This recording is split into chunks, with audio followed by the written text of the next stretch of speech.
never give up. I never give up. I never give up. Turn around. Hi guys, welcome back to Neff Inspiration, my show on YouTube and as a podcast with me, your host, Stefan Neff.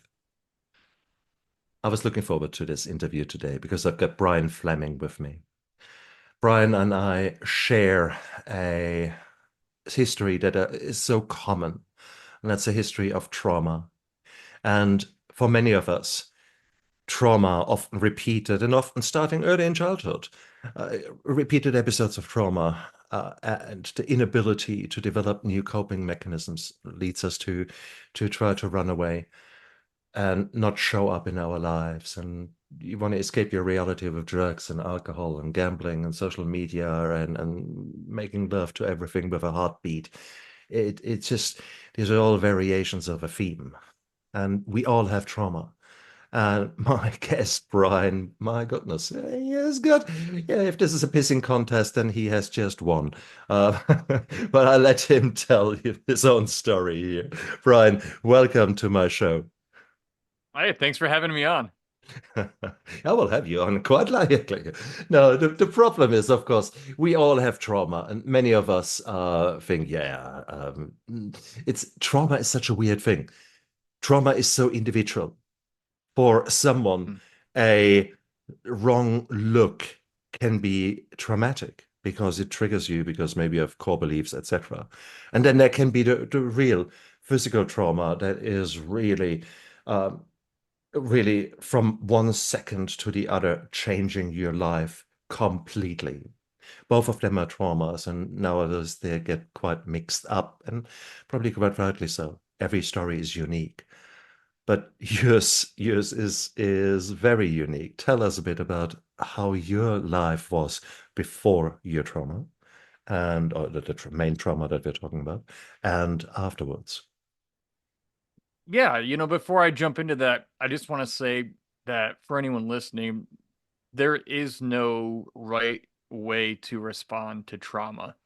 And I want to caution people to be careful not to compare your trauma to other people's trauma because it's one isn't necessarily worse than another.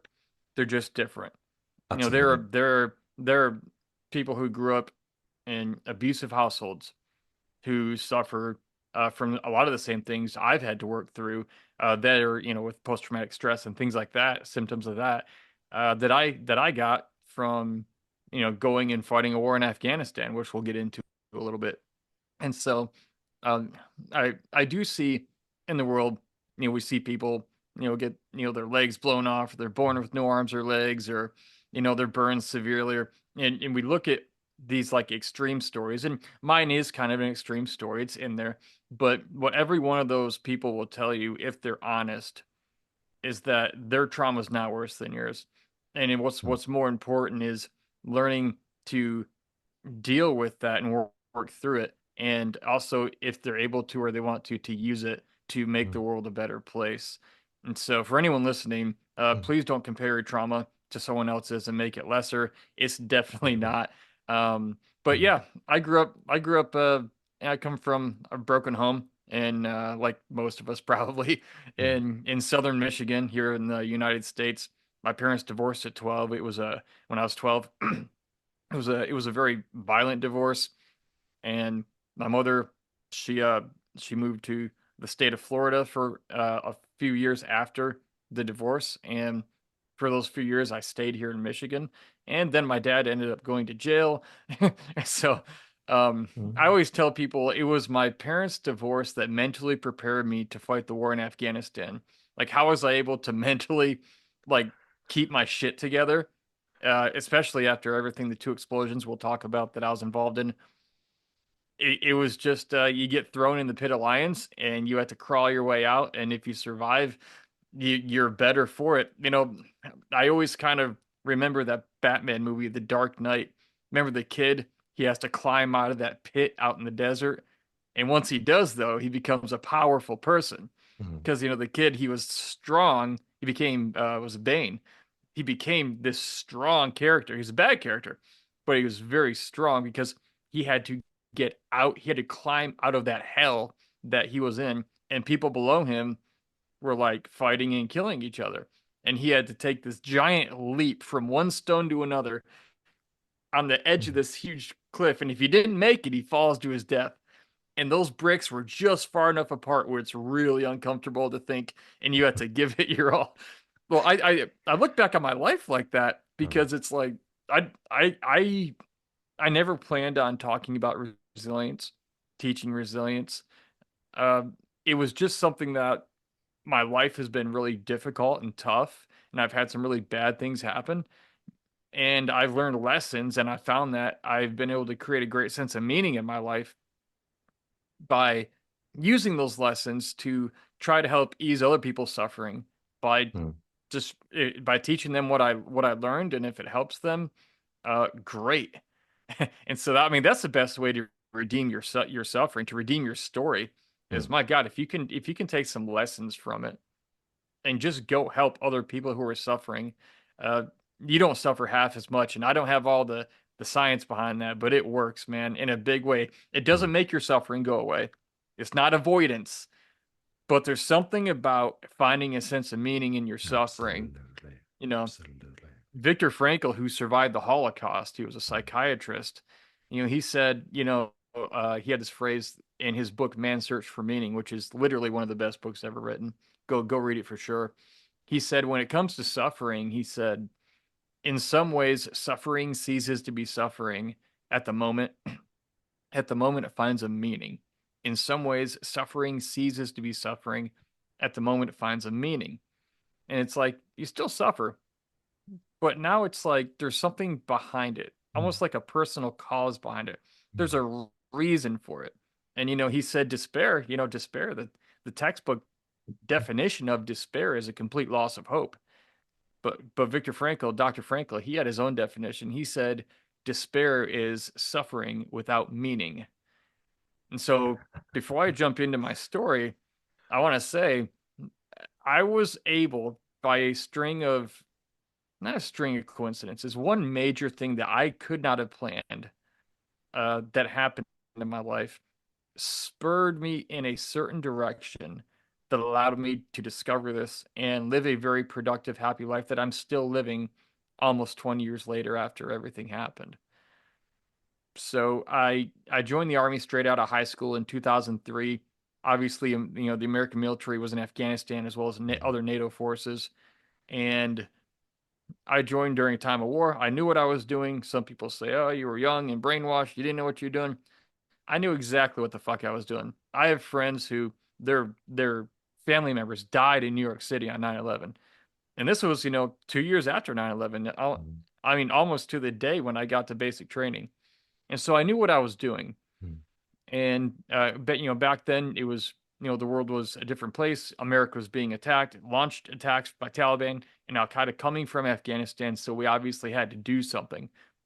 And so I just thought, a couple years of my life, I will contribute to my country by trying to protect it from more of our families being slaughtered horribly. And whatever happens, happens. And so that's what the biggest thing that kind of incentivized me into the military. Were you going in as a grunt, or were you able to use your previous education and go into a more subspecialty? No, I wanted the hardest job I could have. So I joined as a grunt, an infantryman. I wanted to shoot machine guns and blow stuff up and jump out of airplanes, and that's exactly what I did. And I got a little bit more than I asked for. But I will say, when I talk about my injury here in a few minutes, I want to say I only blame the enemy 50%. I take the other half of the blame because I'm the guy who joined the military during a time of war as infantry, which infantry's job, you're a trained killer. They train you to go find bad guys, pick fights, and kill them. That's what infantry does. So, I take full responsibility for the situations I put myself in that where things could have happened how they did, and they did. So, and I'm not even mad about it. That's interesting. We come to that in a moment. Yeah. And ultimately, so many casualties from Afghanistan and Iraq have been due to explosions. It is.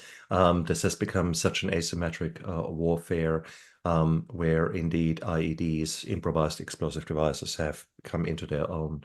And there are so many recipients of this trauma, of this type of trauma. What was your story? What was actually happening on that day? Yeah, I was inside of two vehicles that were blown up and destroyed while I was inside of it with my guys. The first one was on April 18th of 2006, about a month after we arrived in Afghanistan in mid-March of that year. And it was a double stack of anti-tank mines that were buried in the road in the Arghandab River Valley. And my vehicle ran it over, blew up the vehicle, set it on fire. Uh, Nobody died, thankfully. Two guys were injured, but they both returned to duty about a month later, within the month, so they were fine, thankfully, no lasting injuries. And uh, I had to drive one of the guys out of the back door because the explosion went off underneath the tire, underneath his seat, the back tire on the passenger side. And so we got him out. We got the other guy out, medevac them, and then a few days later, we ended up making it back to our base, the main base that we were stationed at. And I wasn't um I wasn't physically harmed to my knowledge in that explosion. I wasn't bleeding or anything like that. I didn't have any broken bones or anything. But what I did start to notice, and I didn't know anything about this at the time, I started experiencing what I would later learn are symptoms of a TBI, a traumatic brain injury. Absolutely. I started getting headaches every day, like almost instantly. Mm, Headaches every day, short-term memory issues. Sometimes you absolutely. get dizzy, and Absolutely. when you're in war, you don't say anything about it. You don't even notice. You're like, oh man, my head's hurting. Like I have a headache more often. Whatever. Like you suck it up. You drive on. You don't even think about it. And if you do think about it, like, well, nobody cares. Like we have a mission to complete. Like okay, we can't just stop the mission because you have a No. headache or Yeah. but those things do affect you. And that's exactly the reason that I asked. The traumatic brain injuries are so common, and they completely scramble your noggin. They completely mess up your life. And that is so difficult because here we are defining ourselves, in your case, as this young man who is going out there to kick ass. And then suddenly, hang on, there's a constant hard drive failure happening there. Your thinking is not straight, etc. And that is so common when we listen to your stories, but also now when we look just completely now around us here with long COVID, with chronic inflammation of the brain, with repeated brain injuries due to sport, etc. This is such a common story there that plays out around us again, again, again. And there are so many lessons we can learn from direct trauma to the more extreme forms of trauma as we have accumulated in Afghanistan and Iraq. Every war teaches the medical fraternity so many new techniques. It's like a big, I don't know, lab, so to speak, where by Yeah. necessity we learn more about the human body, about how to protect it, because so many of the injuries initially were actually quite brutal. Many of the cars, the vehicles that were used were not as mine resistant as you maybe would have liked to. And you were lucky here. You drove over that and you walked away from it. There are many other stories where that did not happen. Yeah. Were you just, was it a stroke of luck that your vehicle was more mine resistant than others? You know, I would have to say yes to that, but not than others because a lot of them were up armored vehicles at the Mm, time. mm. There are some things in life I I haven't figured out, and I just don't think I can explain, and I just have to throw my hands up and go, you know what? That's how it happened. Mm. How I walked away, I have no idea. How do you explain it? You don't. Right. Yeah. I mean, it's like I wish I had more than that sometimes, but I don't. And it's like it was just a damn lucky day, that things didn't happen. I mean, I've come very, very close. I mean, I've heard bullets go straight past my ear. I mean, it's close when there's a high pitched whiz on it. And I mean, it's Mm, insane. It's like, oh, if I would have been, an inch and a half this way, it would have hit me right in the head. But, I was right here instead. mm, They're like, well, why did that? Like, who the hell knows? It wasn't my time. And I say that because I have friends who have been in those positions who died. And mm, it's like, why them, not me? That's a very common survivor's guilt, remorse that people have from war. And the thing is, as much as I miss some of my friends, losing them was worse than my own injury, which we'll get to. But I've never I've never sat around and felt guilty for surviving, because when I did get injured, which we'll get to again, there were people who kept me alive and helped me, mm, and I, for some reason, it just didn't happen. mm. I happened to survive. That's how it went. Brilliant. Other things happened too, and it went that other way. And I have Mm. absolutely no idea why, and I'll never know. And I'm the kind of person who, if I don't have to carry a monkey on my back, I'm not going to. I'll never know, and I know that, so I'm not going to live feeling guilty about it. I miss my friends. I miss my friends terribly, but I'm not going to But carry it with me. Brian, continue your story, but we will come back to that because the Sure. why me, and is keeping victims often so much chained to their victimhood that the wrong questions they ask themselves. And I've been there. My goodness, I've wallowed in the mud of victimhood, and you have become stoic. You were able to find ways out of that mud pit. And that is so powerful. I want to know how you did that. But tell us more about the injury itself. Tell us. I mean, here Well, was the first time and that you were blown up. What yeah. happened? Well, and I want to say, to your point that you just made, I think after something traumatic happens to us, I think there is a window of time where you just need to sit there and work through the shit. Yeah. Like, okay, getting your head back on straight, the effects of what happened. And maybe it's feeling sorry for yourself. Maybe it is a victim space. And maybe somebody truly was a victim of something. I Mm, mean, victims thrown around like crazy nowadays. Some people just keep fucking up their own life and then playing the victim. But other people are mm, legitimate victims. They could not help what happened, and mm, life just hit them hard. And I feel for those people. But and so I just want to say I think there is a window of time for sitting there, maybe pouting, being in that, because hey, this happened to me and I didn't do anything. mm, But eventually you have to stand up and start moving forward again. mm, But I think it's a natural human reaction to have a what the fuck moment or period of time. And mm. what period of time is that? How long is that? I think it's different for everybody, but it can't be permanent. That's Eventually you have to get back up and start moving forward. very wise words, man. Very wise words. And that's where we need to come to find purpose in our life and meaning, give meaning to the suffering that we have gone through. And that is often very, very challenging. So here you were, your bell was ringing, had chronic head or daily headaches, short-term memory issues, the typical flow-on effects of a traumatic brain injury. But life has to go on quite literally, and your team depends upon you. So, and you are young, and you are bulletproof, full of testosterone. So it's a lethal mix to just keep going. Testosterone, piss, and whiskey. Yeah, something like that, exactly. Although I think Afghanistan was dry at that time when you went there, wasn't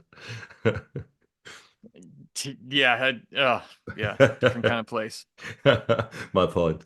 So what continued? So you survived the first one.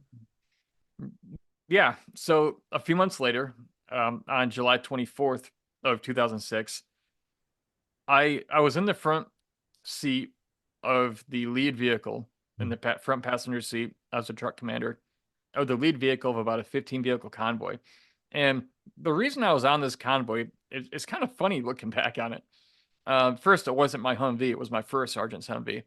So he's a higher ranking enlisted guy. So I got his Humvee blown up with me in it, and not him. But yeah, his first words to me after getting hit was like, Fleming, you fucked up my Humvee, you know, like, but, but what's funny is that the reason I was in that vehicle that day is because I was wanting to change my job from infantry to what's called EOD, Huh. which is explosive ordnance disposal. They're the bomb squad. If you see that guy running, you better be in front of him. It's that kind of thing. And so even after the first IED that we hit back in April, I still wanted to do that job. I have no idea why. These people take apart bombs, they defuse them. I don't know why I wanted to do it. I was 20 and I apparently knew everything, I guess.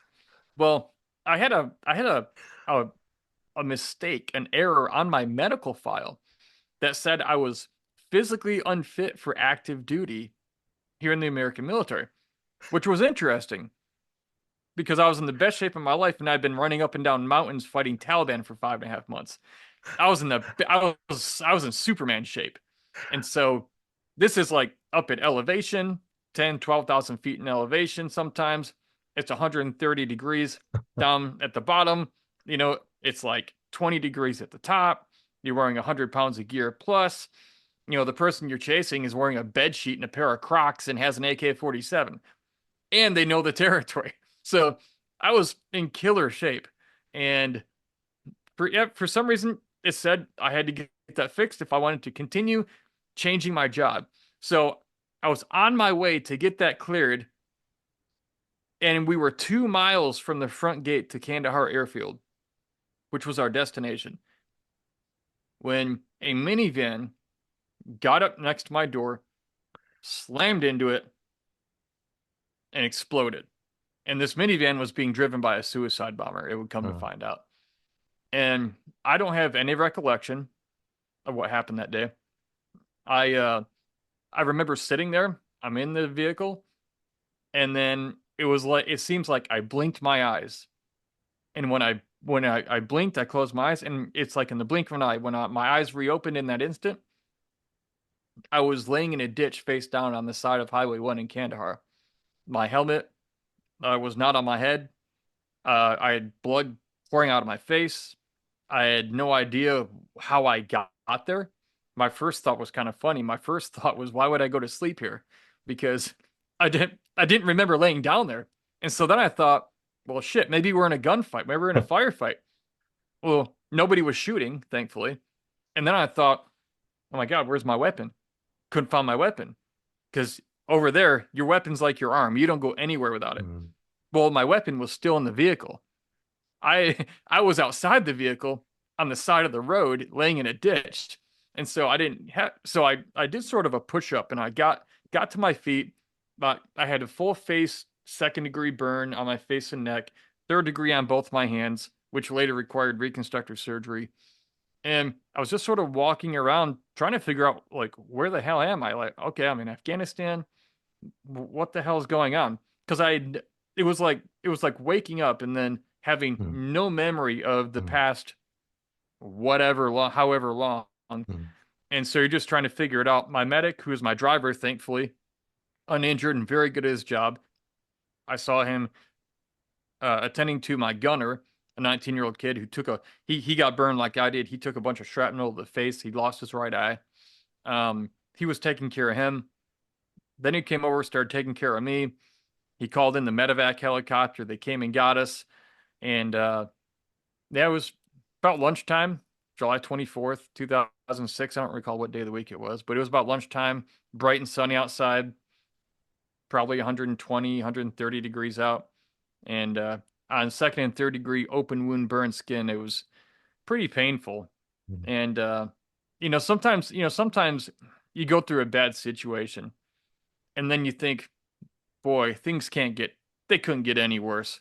Well, don't ever say they can't get any worse. Things can always get worse, because what happened I don't know if you've ever stood anywhere near a landing zone in LZ where a helicopter comes down, but those big swinging rotors, as they're about 20 feet off the ground, everything that's not anchored to the ground gets thrown everywhere because the wind is so strong from those rotors.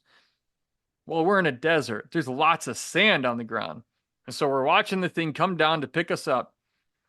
and suddenly it was like whoosh.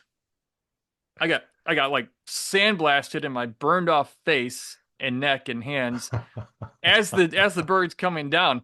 And it was one of those moments that I literally like looked at the sky. I'm like, what the fuck?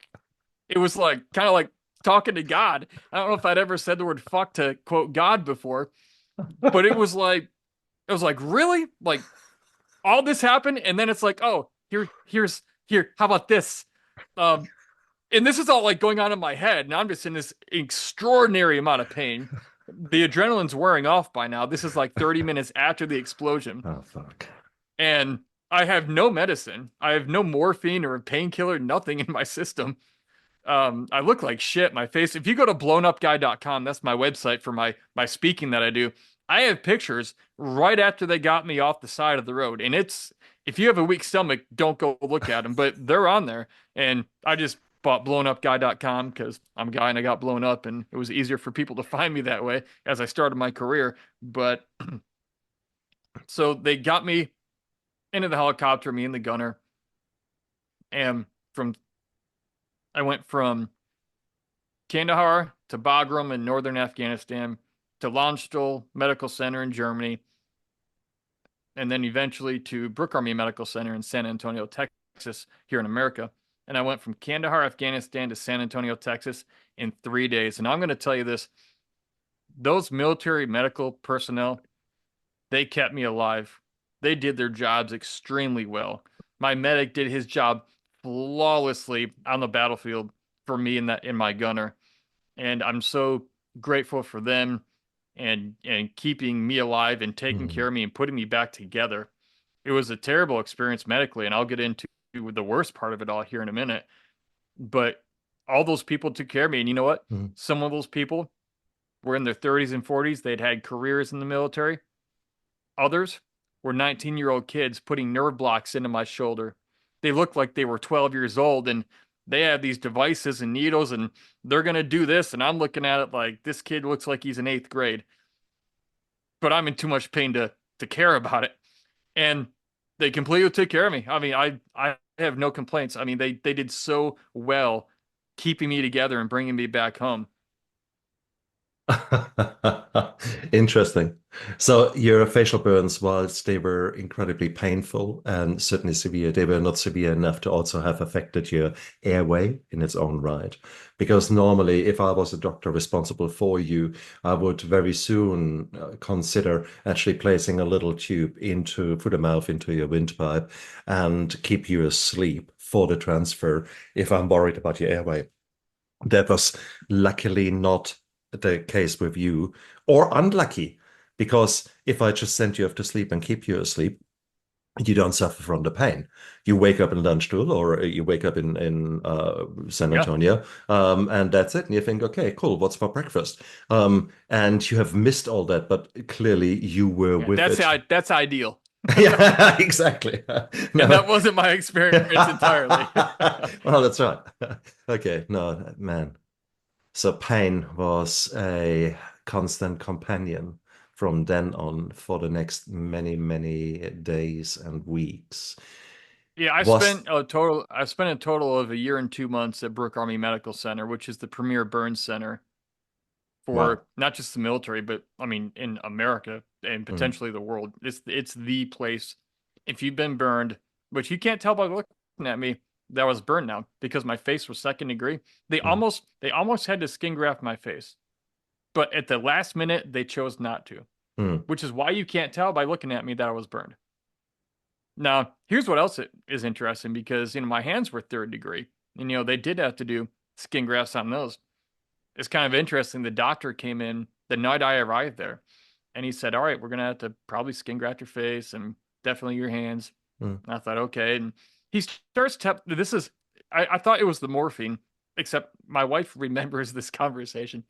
She was there. The doctor started explaining to me how skin grafts work, where they start taking skin from, the donor site on your body, which is your butt, your rear end, typically.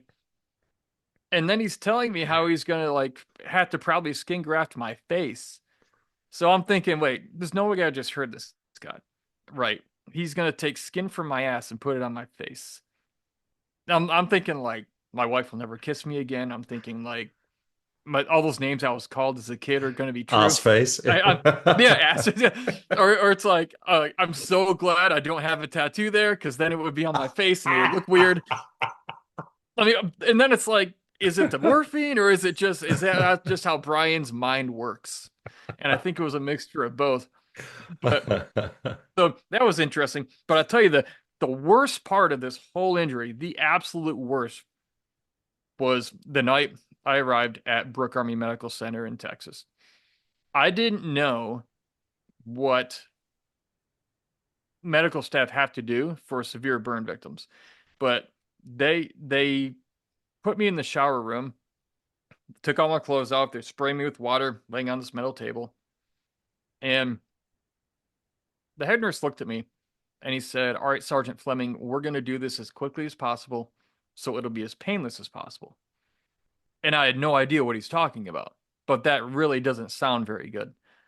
And it was at that point, him and 2 or 3 other nurses, they actually all took razor blades and they had to start shaving and tearing and ripping that burned, charred flesh, burned skin off my hands, face, and neck. And they keep you awake through it because if they sedate you, they usually have to do it multiple times and they're afraid you're going to slip into a coma. And so they had to keep you awake through it. And so they gave me some sort of morphine or fentanyl.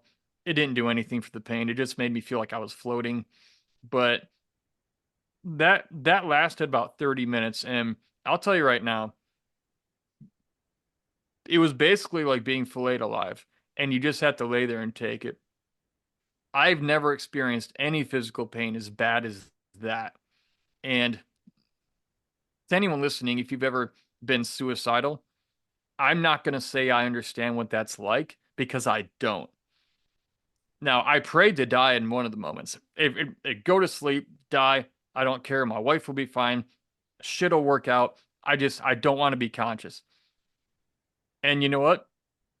I didn't get my wish. My prayer didn't get answered. I was awake the whole time. And it was, so my point is, I don't know what it's like to want to kill myself because I've never had that desire, but I do know what it's like to want to die. And if something happens externally upon me that causes that in that moment, I wouldn't have cared if it did because all I wanted was for the pain to go away. But here's the problem in a moment like that, especially if somebody's contemplating suicide. When you're in that kind of mindset, in that state, in that present moment, you have tunnel vision. You only see what's immediately right now, point like in front of you at the forefront of your mind right now, the pain and how bad it is. And you don't know when it's going to end and you don't know how much more you can take. Mm. But the thing is, time, the hands of time always continue to turn. What you don't see is where your life's going to be in 6 months or 2 years or 5 years or 20 years. I mean, with as bad as all that was and all the recovery and the surgery, the therapies, all of that, working through mental issues for years, I'm at a place where I've never had a better life since the worst thing that I'd never imagined happened to me. It really, I mean, my wife and I, we're going to be celebrating 19 years of marriage next month here in a few weeks. And we got married 3 months before I went to Afghanistan. She's been here through all of it with me. And we have a very happy, productive life again. And so it is possible with what you've been through. And the thing is, that's why I said earlier, everyone has their own journey. But if you're thinking of giving up, it's because you're probably in a state of mind where you're experiencing the pain. You just can't see a way out of it. You don't know how or when it will end. And you just want to be out of that. But in every situation is different. I can't speak to every particular specific nuance of everyone's situation. But the thing you're not seeing is the future and how some things so often tend to get better. But it's almost like you have to have faith in the moment when it's bad that it will, because you can't see it getting better, because that's all you're focused on is your survival and the pain. But you don't generally end up living in that forever if you can hang on and start working through it. It's beautiful. You're so right. I mean, for crying out loud, this is again and again the same message we are hearing. If you were to interview people who have contemplated suicide and maybe even attempted it and were unsuccessful, the message is so often again and again the same.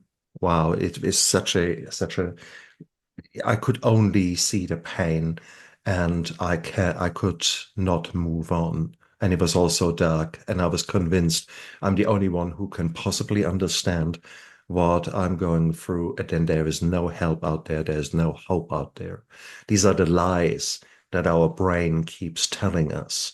But it's a very powerful convincer.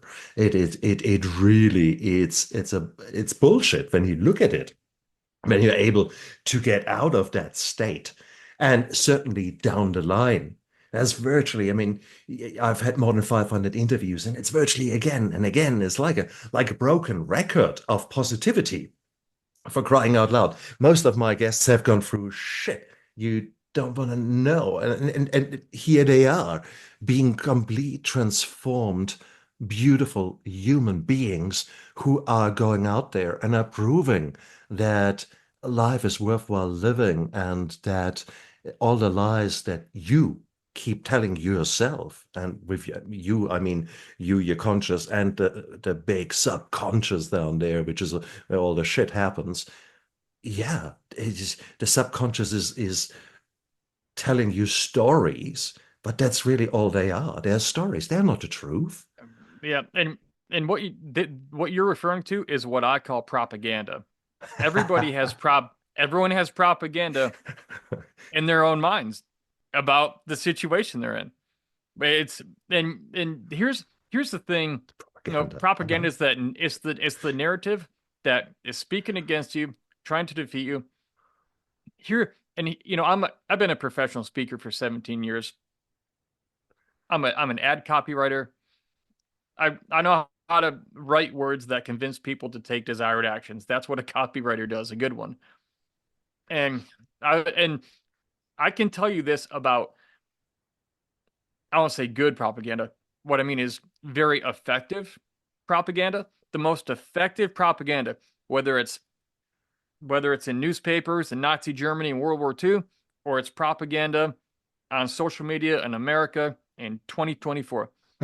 One of the most powerful pieces or elements of effective propaganda is that it always includes some small element of truth. Mm.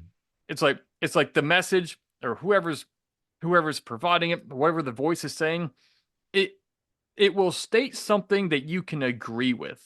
Hmm. Like this, like we're in a bad situation right now. This might never end. Like these are agreements we can make in our own minds. Like, yes, it is bad. Yes, it does hurt. Yes, we Hmm. don't know that it's ever going to happen. If it can get you to believe a little bit, then if it can take an inch, it can take 10 miles from you. Hmm. And anyone who writes politically or for whatever else, religion, politics, whatever the cause, anybody who's good at writing this stuff and knows it knows that all you need is a little bit of buy-in. You need a sliver of buy-in from people. Get them agreeing with you, saying, yes, that's true. Then they will tend to believe more things that you say. Hmm.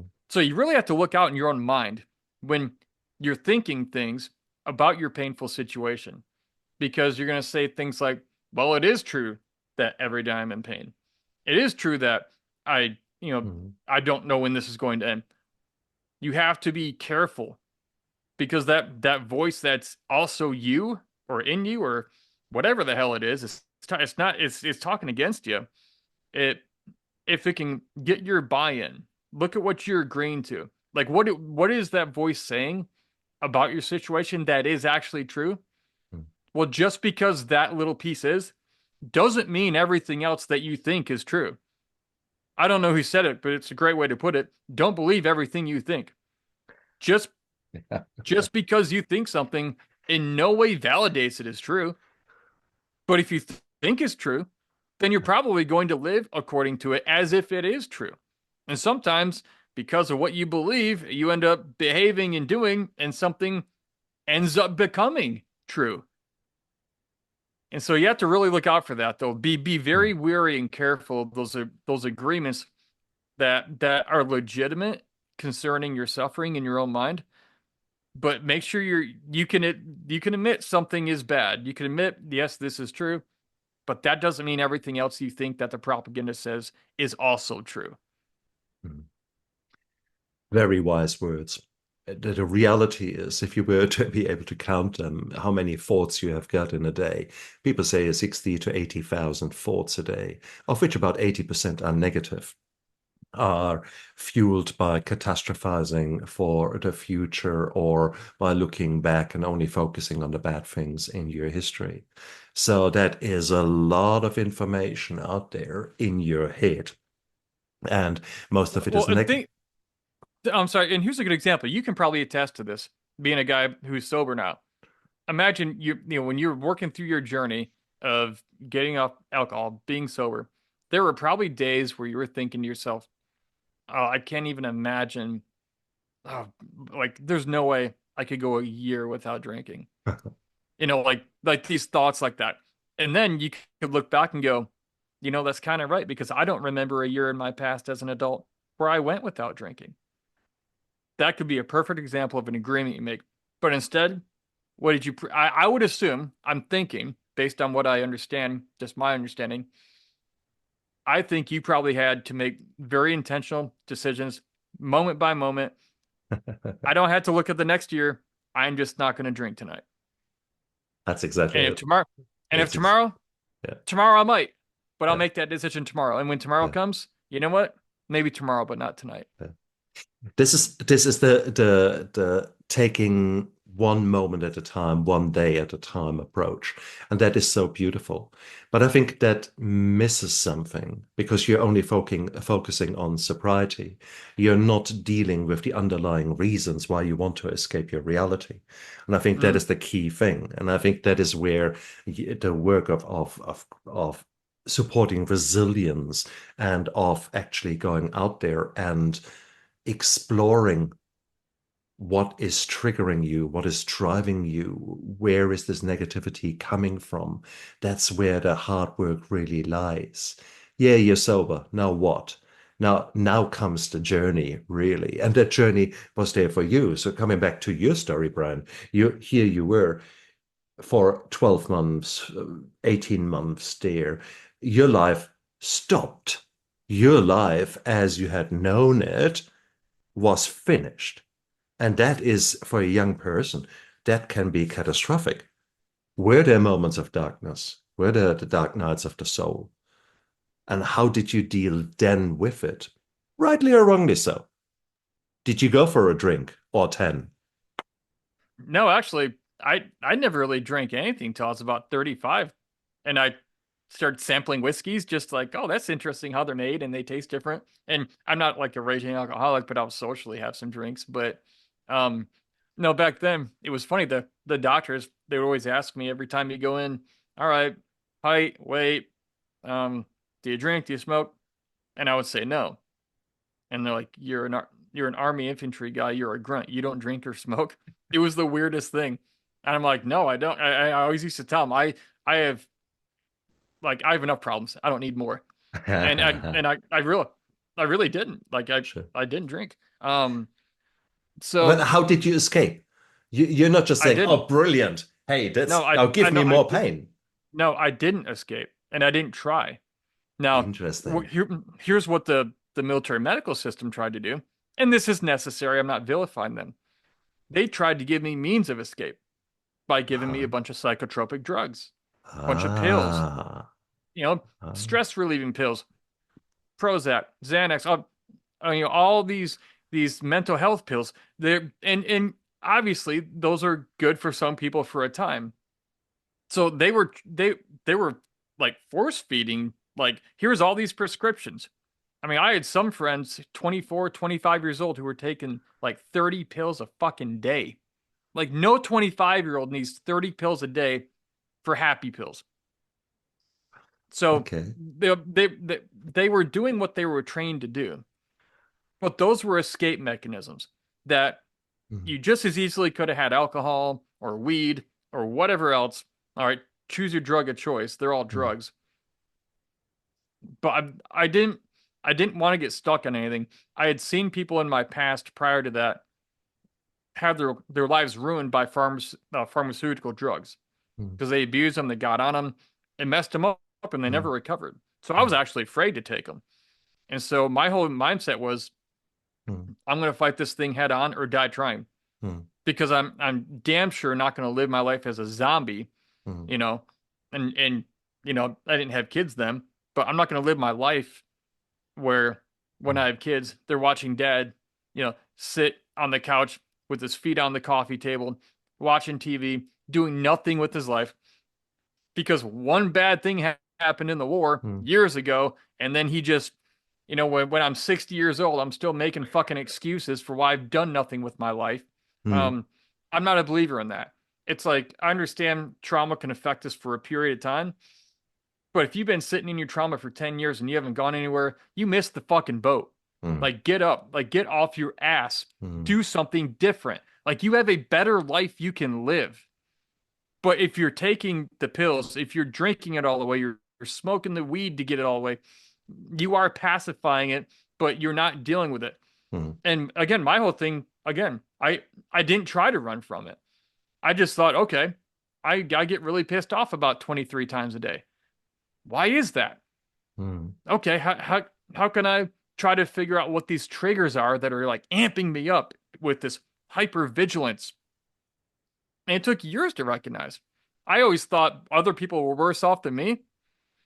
Now that I'm better, my wife was like, "No, other people were not worse off than you."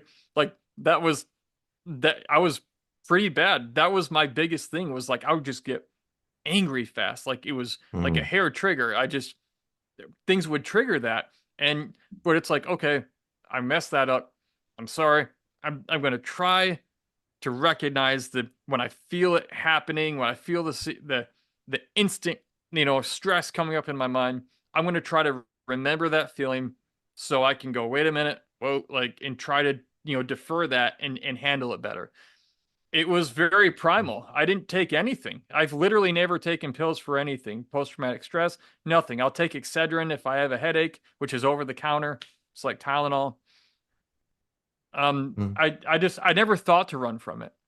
I never thought to try to drink it away, I guess. I never tried to avoid it. And maybe it was my mm, mindset. I don't mm, know, but in the military, my mind was go find the enemy, pick a fight, and if, make them do what you want, tell them to come out of the house, and if they don't, you go in after them or you frag the fucking place. And it's like we're here to, either, we're going to get the mm, enemy. They're either going to come quietly or we're going to go in and we're going to drag them out. mm, And if we have to kill them in the process, we're going to. mm, I didn't have a mindset of running from anything. I was proactive in making things happen, going in, making things happen, making an outcome happen that we wanted to make happen. It wasn't sitting around making excuses for why we didn't. In fact, you don't want to be that guy in that mm, kind of world. And so I've actually never thought about this until you just mentioned it.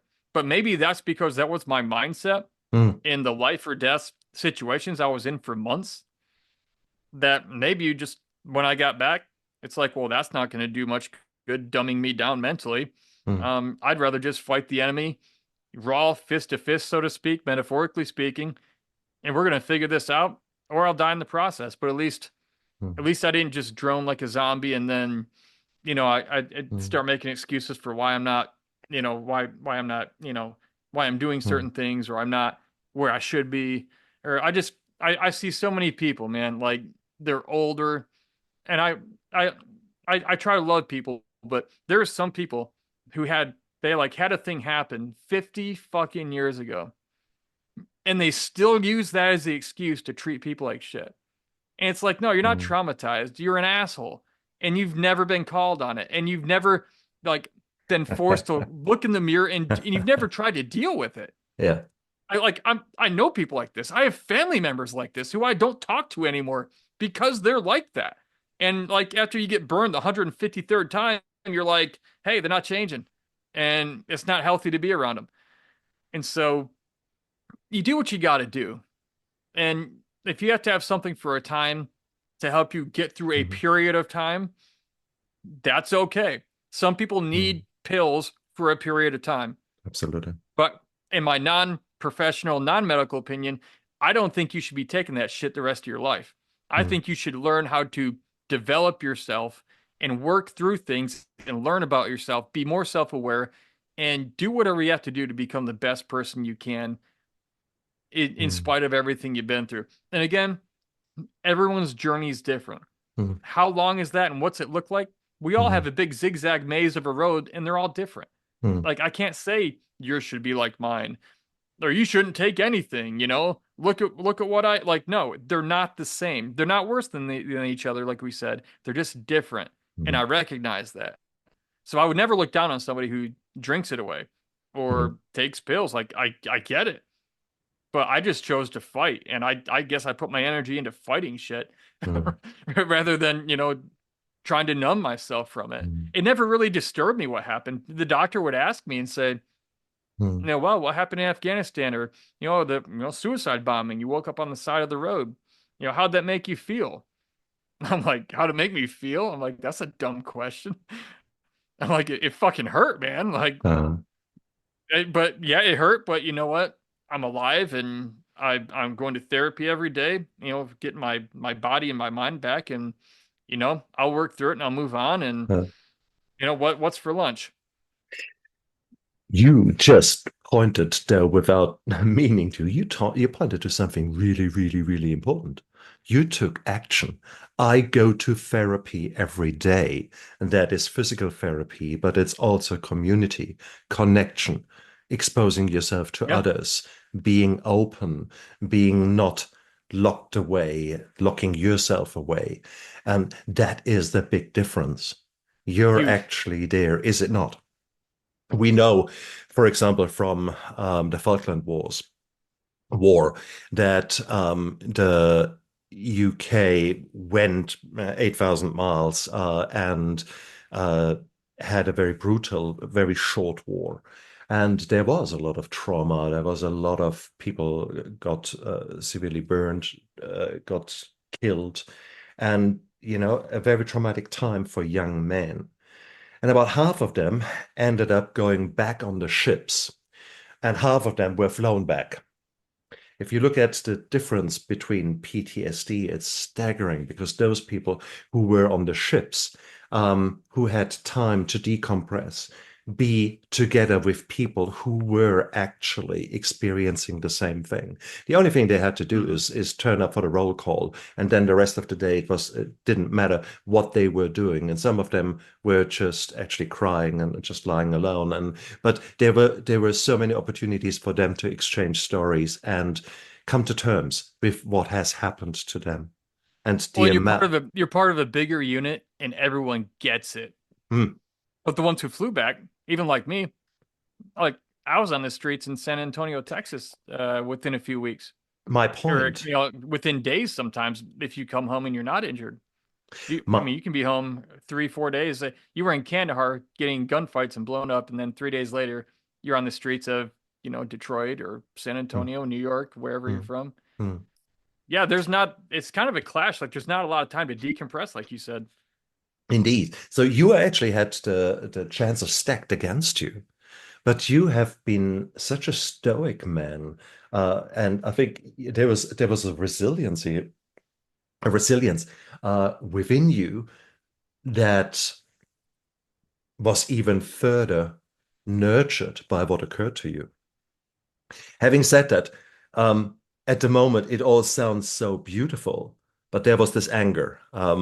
With hindsight, what was your wife? Why the hell did your wife stay by your side? Because when you're an angry man, it's not far from becoming a real asshole. And for not being there, not showing up for your wife. Yeah, the whole thing is, she's a very good, faithful woman, and I have never, ever, ever, ever, ever abused my wife. I've never hit her. I've never done anything like that. Now, Mm. arguments, things like that, yeah, those happen. happen, but we love each other. We care about each other. We believe we're better together. And it's never even really occurred to us that we wouldn't be with each other. But again, I wasn't doing anything that would justify, like, you need to get the hell out of that marriage.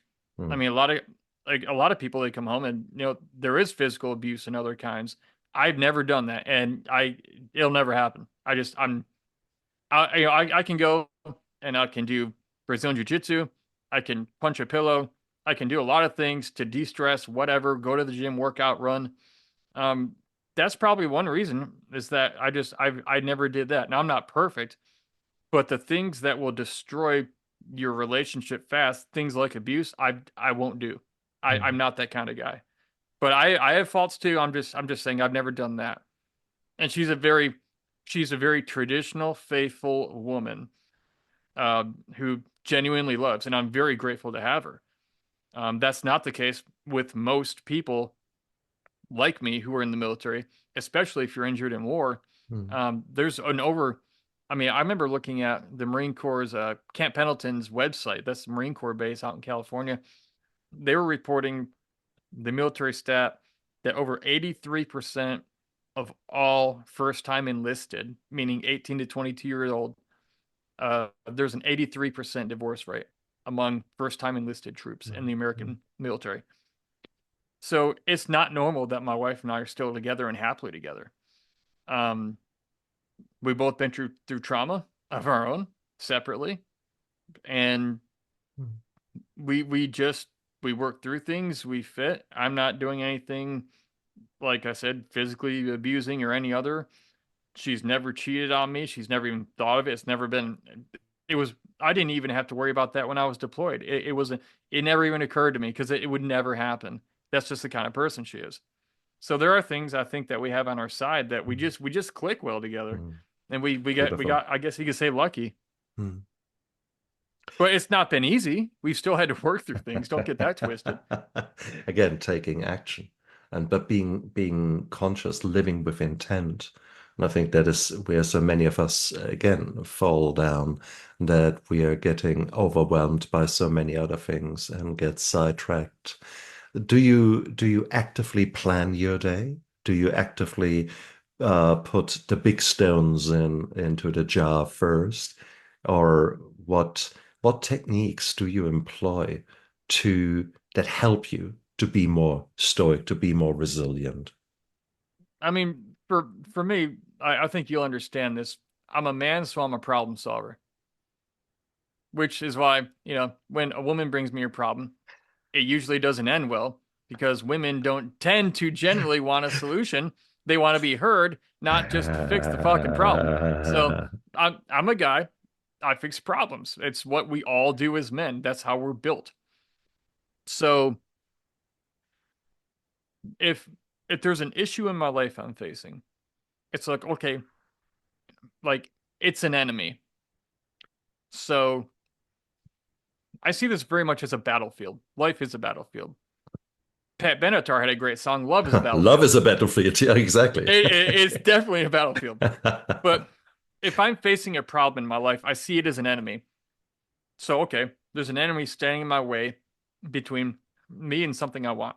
Maybe it's a better relationship, maybe not arguing every day, or maybe it's a financial goal, or whatever it is. There's an enemy standing. If I have a problem, there's an enemy, is what that is.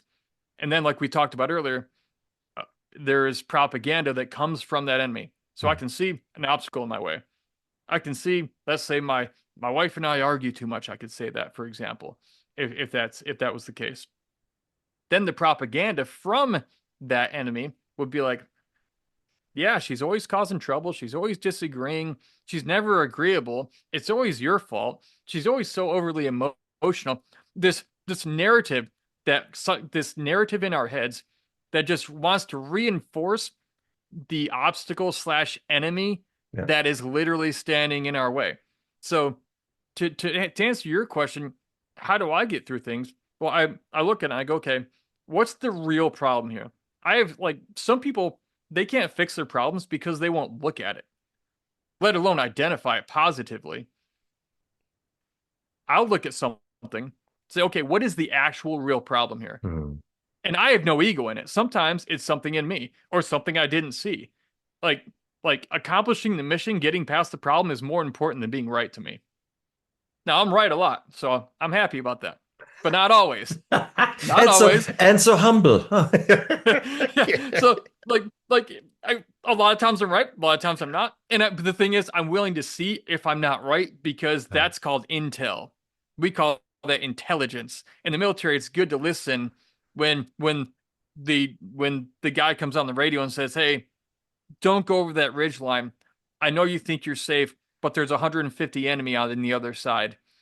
Don't go over there. You're a 17-man platoon." That's called intelligence. Intel. That's information that can help me accomplish a mission without dying or Mm. getting destroyed. So if I have a problem in my life, what is the real actual problem? And I've looked at it, and a lot of times it was me. It was something in me. And then I had to look at it and go, okay, that's what it is. And okay, what's all the propaganda around it? What are all the thoughts around it that are reinforcing it and allowing me to make these bullshit excuses for it, for not fixing it? Okay, well, Mm. what would have to happen? Like what plan? Like what, like one, two, three? Like what are like a couple things I could put together where I could combat this thing and get rid of it? Like what would I have to do? And sometimes you can think in like two or three steps, and maybe it's like, oh, the first two or three ideas I had didn't work. Okay, well, Mm. why didn't they work? And what would work better? And you just iterate, you fine tune it, you hone it in, and you have to be open to feedback. I mean, I've gotten a lot of advice in my life from a lot of people, and you know what? A lot of that advice was bad advice. It sucked. It was terrible. I mean, people are terrible at giving advice. But here's the thing. I'd say I've had to crawl through 100 kilometers. I'll use it in your measurements. Crawl through 100 kilometers of mud, of bad advice.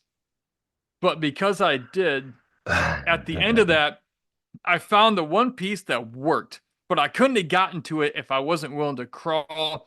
I'll take people's advice. I'll hear it. I might not do anything with it, but at least I'll hear it and be open to it, and I'll look at it and measure it for myself whether it's helpful or not. But sometimes you go through a lot of things that Mm. bring you to the point where you find the answer you're looking for, and it presents itself to you in a way that a lot of times you're not expecting. We don't control everything. And when you realize that, you realize you don't have to control everything so much. A lot of our problems come because we're trying to control too much. Very It's like a nice. life principle. Yeah. Which is beautiful. Very many points there. So true. I mean, the ego, my goodness. But you were saying, okay, I'm looking at what is my mission? And most people don't define that in their life. They are just sort of more like a piece of wood floating on a stormy ocean and get thrown one way or the other. And then they get really, really angry with the waves as they hit them. And when in reality, maybe you need to ask yourself, well, okay, who do I want to be when I grow up? And how do I show up for myself right now? And are there maybe better ways how I can do that? Is really what I'm doing helping me to become that better human, or is it actually holding me back? And that's where the ego comes in. And that's where the procrastination comes in, and those kind of behaviors that are so easily helping you to be content. For example, you could very easily, instead of addressing that difficult phone call or addressing that um, email or that text return, you could very easily just keep scrolling away on the social media and do something else that's really important, like, I don't know, weeding or something like that. We keep ourselves busy instead of stopping for a moment, prioritizing and addressing those things that need to be addressed, regardless if they are maybe a bit of painful right now or not. And I think that is where Yeah, we can. people like to avoid things. You can Mm, ignore them all you want, but usually the monster grows bigger the more you ignore it. yeah. And the best time to kill a monster is when it's a baby. Kill it in its infancy. If you can recognize it at that point. Yeah, Of course, a monster doesn't always look like a monster when it's a newborn. absolutely. So that's why you can overlook it Yeah, sometimes. yeah. But think about like who do you want to be? Mm, What kind of person do you want to be? What do you want your life to look like? And like somebody who has that life or hypothetically has that life, what kind of person do you have to become to have that? mm, Like I've been going to the gym for almost a year straight. I'm in there 5 days a week. I'm not physically where I want to be, back where I want to be again, but I am in better shape right now because I've been in there literally 5 days a week, Monday through Friday, every morning for the past 9 or 10 months. Well, what would it take for me to be a person who's in the kind of shape and look the way I want to look? Well, that's somebody who goes to the gym 5 days a week. That's mm, somebody who watches every single thing he eats mm, and drinks mm, that I put in my mouth, and I measure it. I track it. I eat healthy things. I don't eat too much fat and carbs. I eat a ton of protein, and I don't go over on the calories that I know are going to put me in a calorie surplus mm, instead of a deficit every day. And so I know in order to look the way I want to look and feel the way I want to feel, I have to get up in the morning, go to the gym for an hour every day. I need to run and also eat not what I want to eat, but what my body needs in order to look and feel the way I want it to. mm. And so I have on my phone an app that tracks all of that for me. Right. And, I ate like 3 cans of tuna yesterday for lunch. I had like 90 grams of protein. I mean, it was like, then I hit the gym and it's like, man, I'm looking bigger. After 9 months, 10 months, it's like, it's finally working. You don't see the result Beautiful. immediately. Absolutely. And again, A, you took action. B, you actually assess, do something, reassess. So you're tracking a path, but you can only do a path if you actually know where you want to go, or at least have got the general direction. But the more crystal Yeah. clear you can be, the better it is. The more you can take action away from that person that you don't want to be or turn into, or you have been, and towards who you want to be. And the most beautiful thing is we all have got the same amount of seconds in a day. We all have got the power, the privilege of choice. Whatever, there are many things we can't affect. Let's be quite clear about that. From politics to religion to the weather to all those kind of things. But you can very much influence how you turn up for yourself to start off with, and then reassess daily, hourly, per minute, the state in which you are, and the your thoughts. You're able to cross-examine your any kind of thoughts that are coming in. I'm a failure. I'm unlovable. I'm a whatever label you then put on yourself. Well, please, please, please ask what's the evidence for that. But the problem is your brain will always give you answers. So if you ask why me, Yes. why me, well, your brain will give you the answer. 20 Yeah. reasons why you are a failure. Your brain's just going to be like, why me? Why me? Your brain's going to be like, I don't know. God just doesn't like you. That's right. That's right. Even if it comes Like, down to whatever. that's right. Even if it comes down to a imaginary friend out there. Now Your let's brain will tell you anything. If uh, you're looking for an answer, it will bring you an answer. absolutely. So now you've found out. Okay, that's the reason why I'm a failure. Now you cross-examine and say, okay, what's the evidence against me being a failure? And now Or need to be honest. And now who knows suddenly, who knows how to overcome this failure? I need to go talk to them so that uh-huh, they can teach me nice. and I will follow their ways. That's been one of the biggest things is learning from mentors. If I have a Mm, problem, I don't try to just fix it. I just find out who's the best person that's the best at this that I can afford to talk to or reach, yeah. and I go talk to them. They cut 10 years off your learning curve. And not only that, this is a good point. I've always been extremely open-minded. I was told coming home from Afghanistan that the pills were the key. The happy pills that they were trying to give me. Yeah. This is how you deal with these problems. You talk about it, and then you take all these pills for the foreseeable future, which really has no end. And, there are people getting rich off that. So it's highly incentivized, unfortunately. But I was always open to unconventional therapies. Two of the therapies that helped me the most? Two of them. One was hyperbaric oxygen therapy. Hyperbaric, so if you know what that is, you lay in an oxygen chamber, you breathe pure oxygen. It literally regenerates parts of your brain cells that were dead or dormant. They get flowing blood again. They literally regenerate. And you can see it on the brain scans. So there was hyperbaric oxygen therapy, and then there was psychedelic assisted therapy. I've had multiple psychedelic assisted therapies that, I mean, like they did in a day what the military and all the pills couldn't do in 10 years. Which is even more the reason I don't have to take anything. They were non-addictive. They literally came out of nature. They're plant medicines. Like they're not manufactured and like they come out of the ground, for God's sake, And it's like it just takes you to the core of whatever it is, and it allows you to just kind of be at peace. And I mean, between having the oxygen reoxygenated brain with hyperbaric and the psychedelic assisted therapy, I am most pissed off at the military, mainly the government, not the military. Because when I came home from Afghanistan, when I got out of surgery, when I got out of that hospital, the first two things that should have been given was hyperbaric oxygen therapy and a psychedelic assisted therapy. Now, they don't offer either, and one of them is presently not legal, so they can't here in the States right now. But those are the things that made the difference.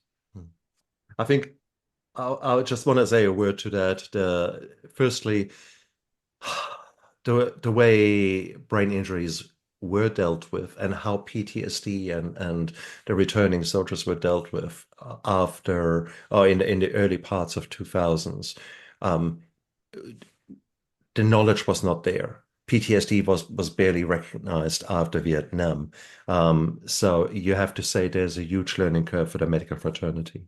For sure. There's as I am a hyperbaric physician, I've trained in oxygen therapy, and if Are you really? Yeah, if you wow, were what a coincidence. Yeah.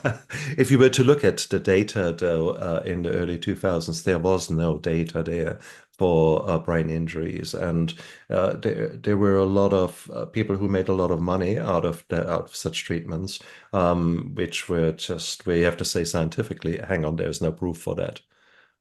So there is a lot of things there. So it's very hard. It's interesting because you just had an FDA statement coming out that they were going against the support for psychedelic medicines being used for the treatment of PTSD. That was it's controversial. It is, you've got on the one hand, you have got a huge drug problem, a huge issue with regards to fentanyl analogs, etc. And so many young people are in trouble with that legalization around the world. One of the problems there, though, is that psychedelic assisted therapy substances, they're put in the same category Exactly. as fentanyl, heroin. I would have come to that. Yeah, right. Totally not the same thing. Absolutely. It's 100% like, agreed. we have heroin and cocaine, and then there's a mushroom in the ground over there. Exactly. That if you eat it, it's going to show you the source of your suffering and how to get past it in about 4 hours. And then they're lumped in as Schedule I substances by the government. Absolutely. It's great. It's insane. That's exactly the problem that we are seeing there, isn't it? It is just everything is brushed with the same brush, and it's just oh my God. I think it's what you said.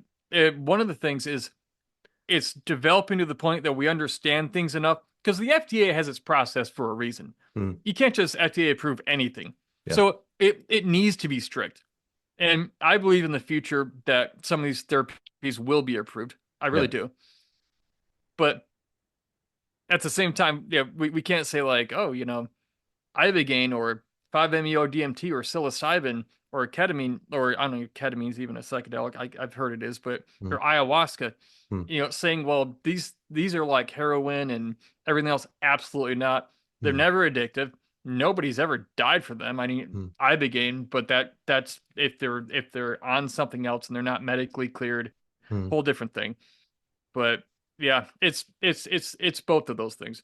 We have Exactly. to have the learning curve because, like you said, early 2000s, HBOT, hyperbaric. Mm. Well, until the war in Afghanistan kicked off, and when guys like me were coming back with brain injuries that we didn't used to survive because of the medical technology we have now, Mm. there was really no need for it, and that forced us to look at things like new medical Mm. technologies and how HBOT, and thankfully hyperbaric now has, there's a lot of science behind it, a lot of studies behind it, Mm. especially with American veterans here in America. Mm. We all had the same story. I mean, my headaches went away in about 5 days that I had dealt with for 13 years after coming home from Afghanistan. Headaches went away after 5 days of HBOT, and I did 30 days of it. And that was Beautiful. just one. That was just one Mm. thing. Mm. Yeah, You're quite right. I'm You're I'm quite I'm so glad you do that too. That's great right. because I know it works. I know hundreds of friends of mine it works for too. Mm. I'm so pleased to hear that that you are such a positive example of that because it's not just one thing. It's there is so much happening there. There is the need to physically heal. There is the need to deal with the demons of the past. There is the need Yeah. to deal with your core beliefs. There is the need to exercise. You're saying it there so well. The need for a good uh, positive nutrition, the protein, for Christ's sake. If you just give enough protein, vitamin D, zinc, and magnesium, and have the other vitamins ticked off, this is how you make your serotonin. This is how you encourage your gut microbiome to come out there and play and support you in the best possible way. Because vast majority of serotonin, your happy hormone, is being produced in the gut. Yet, so many of us have got a shit diet and do not look after ourselves. We seek enlightenment, but yet the foundation of our health we completely neglect. And I think that is where you are actually modeling things that helps you with your resilience. So it's not just one thing.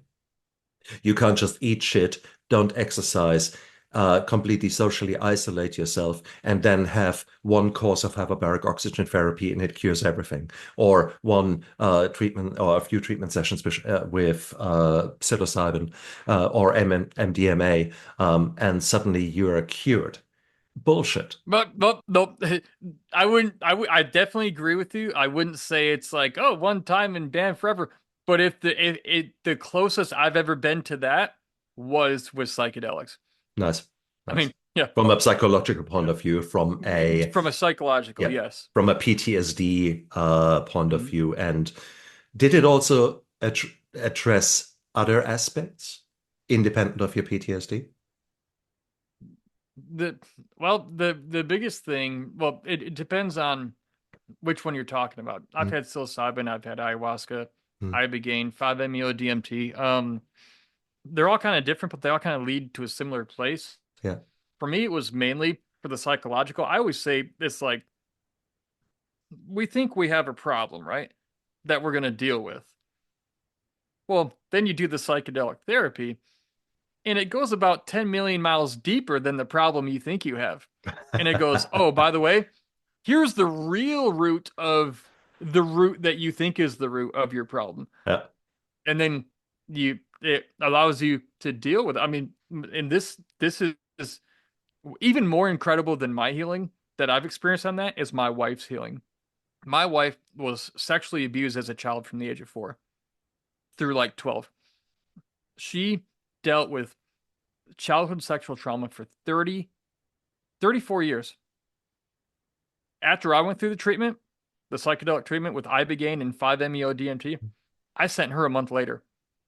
She was healed from 34 years of childhood sexual trauma in 8 hours on ibogaine. The trauma left and it's never come back. She's a different person. She's the same amazing person I've always been married to, but she's her minus the trauma filter that I've always known her to have. She's Wow. just free now. Mm. She's just Yeah. better. It's Beautiful. literally never come back. And Yeah. that kind of story, it Mm. sounds like bullshit. But No, I have no. so many people, friends I know, who Yeah, have similar experiences. yeah. I hear you. I hear Yeah. you. This is, and indeed, this So is be open to things. absolutely. And I think You know. that is the key thing. The teacher appears when the student is ready. And we can do so much to open ourselves up. And sitting at home and trying to escape your reality is probably not part of that. That might be okay for an hour or 5 hours a day, or even 2, 3 days at a time. I mean, you really throw a pity party, and that's okay. Eat all the chocolate, all the dates, and all the ice cream that you want. That's okay. Do that. There will be days like that when you just want to curl up in a ball. Yeah.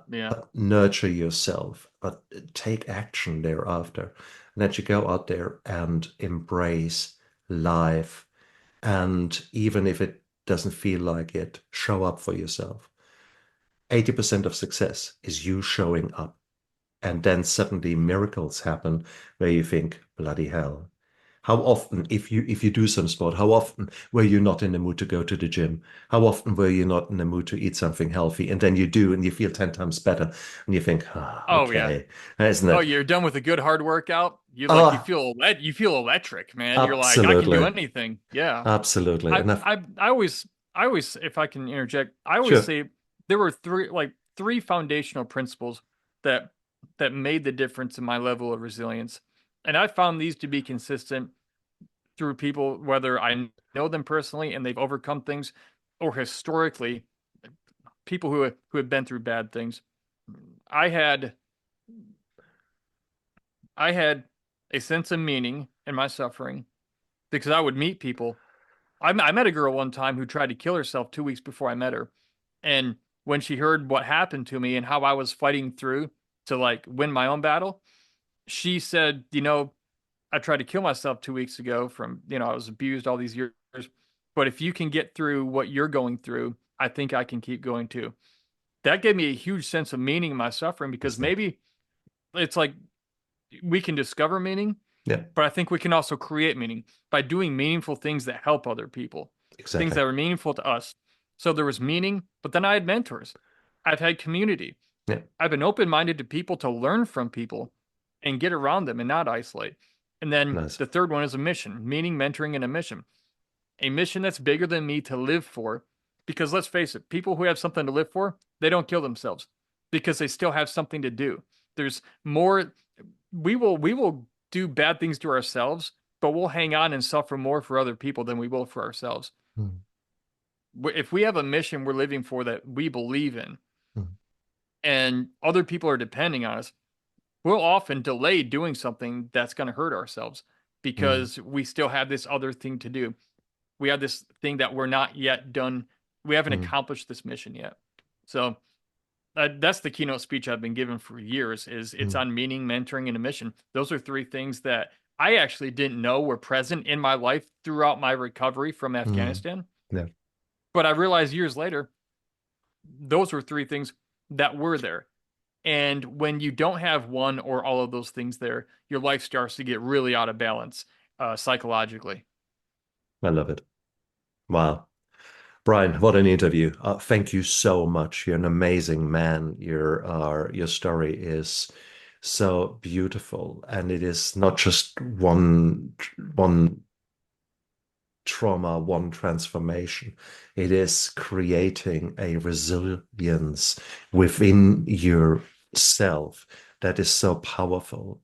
But I love the three M's that you're preaching, and there are so many other such wonderful points you've made today. You're an amazing guest. Thank you so much for being a guest on my show. Honestly, man. If people want to know more about you, where can they find you?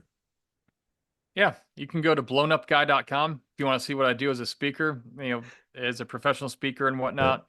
I'm a guy, I got blown up. Of course, there are thousands of guys like me who got blown up, but I'm just the guy who bought the website when I actually did look blown up still. But it's just an easy way to connect with me. If Beautiful. you want to see what I do, send me an email. Yeah. Look down there into the description of the YouTube videos and check out the podcast subscription. And you've got everything down there. Brian, you're an amazing man. Please, I can't imagine how you will now develop further because you have come on your path such a long way. You're such a beautiful example of post-traumatic growth. What will be the future? How do you see yourself in 5 years' time? Yeah, I don't know, but I'll tell you my life always feels most meaningless when I'm not plugged in with other people and helping other people. So Nice. whenever I'm getting down on myself, and it still happens sometimes, I hit a deep dark spot. It's usually because I'm isolated and I'm not plugged in with other people. I'm not doing something that helps people. Hmm. And sometimes you don't see it. Even like I teach this shit, and I'm still I still sometimes am blind to it because we all have blind spots. But I've been able to see that. And if I can leave anyone with parting words, if you're miserable, you don't know how to get through what you're going through, maybe you're on the verge of, maybe you're thinking about, offing yourself, committing suicide, whatever spot you're in, it doing what I'm about to say doesn't take away your pain instantly like some happy little miracle, but it helps. Go find someone else who's dealing with something and don't expect anything back from them, Hmm. but try to help them. If they Hmm. want to help, listen to them, sit and listen, Hmm. and see if you can try to help them. Hmm. Because it does help people. Just knowing you're not alone in your suffering, even if somebody didn't have any real advice for you, is helpful. And that has a reciprocal effect. It comes back to you. Hmm. And it feels good to know that I helped somebody who was suffering. And it might sound cliche, but Hmm. it's the truth.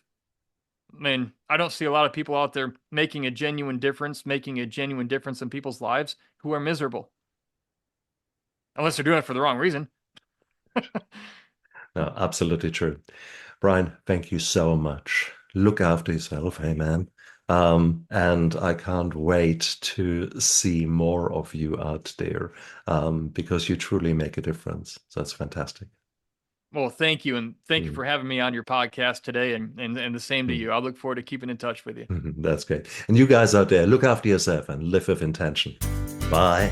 I never give up. I never give up. I never give up. Turn around.